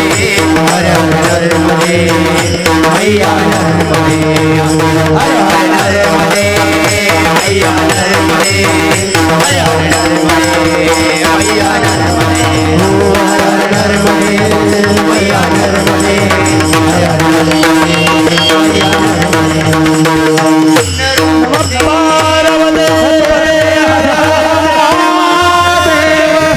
जय जय विठ्ठल, जय विठ्ठल. हर हर नर्मदे, मैया नर्मदे, हर हर नर्मदे, मैया नर्मदे. पूर्ण रत्न गाथ्यावर प्रचंड अस्खलित विद्वत्ता असलेलं किंवा वारकरी संप्रदायावर प्रचंड निष्ठा असलेलं एक रत्न आपल्या परिसराचं गोडसं भूषण गुरुवर्य उमेश बाबा दशरथे यांचा उद्याच्या शनिवारी प्रसाद आहे. महाप्रसाद त्यांचाच आहे. आणि मोठ्या भावयुक्त अंतकरणाने काय उमेश बाबांची विद्वत्ता, त्यांची ती आपल्या संप्रदायाविषयीची निष्ठा, आणि ते मला नर्मदा परिक्रमा करून मला भेटायला आले. त्या दिवशी मला आहेर आणला, माझं अंतकरण भरून आलं. माझ्यावर जर इतकं प्रेम, तर स्वामीजी तुम्ही तर धर्माणाम पवित्र धर्म संन्यासो पवित्र हा. बाबाजींचा उमेश बाबाजींचा इथं उद्याचा शनिवारचा अभिषेक आणि महाप्रसाद आहे. त्याही महाप्रसादाची जास्तीत जास्त लोकांनी आणि कीर्तन गुरुवर्य चैतन्य महाराज देगलूरकर महाराजांचं एका मोठ्या व्यक्तीचं कीर्तन आहे. ते कीर्तन आहे, त्याही कीर्तनाचा मला जर सकाळचं कीर्तन नसेल तर मी पण येणार त्या दिवशी प्रसाद खाण्यासाठी. आज एका साधूचा प्रसाद संन्याशाचा, आणि पुढच्या शनिवारी साधूचाच, पण ब्रह्मचारी वारकरी साधूचा आणि संन्याशी साधूचा 2 शनिवारी 2 प्रसाद खायला भेटतात. आनंदाचा योग. प्रकाश महाराजांना कळल्याबरोबर त्यांनी प्रचंड मोठा असा 51 किलोचा हार आणला. तूच केला का रे उद्धव? ह्या हारावाल्याच्या मित्राची पंगत होती, यानंच कीर्तन घ्यायला लावलं होतं मागच्या शनिवारी उद्धवनं. महाराजाला सप्त्याला हार म्हणलं की 4-2 रुपयानं जरा स्वस्त देते, आणि दुसरे हार कशाला घालावं आपण, पिराला का मग. चांगलं आहे उद्धवचं काम. बाबा सांगा. वारकरी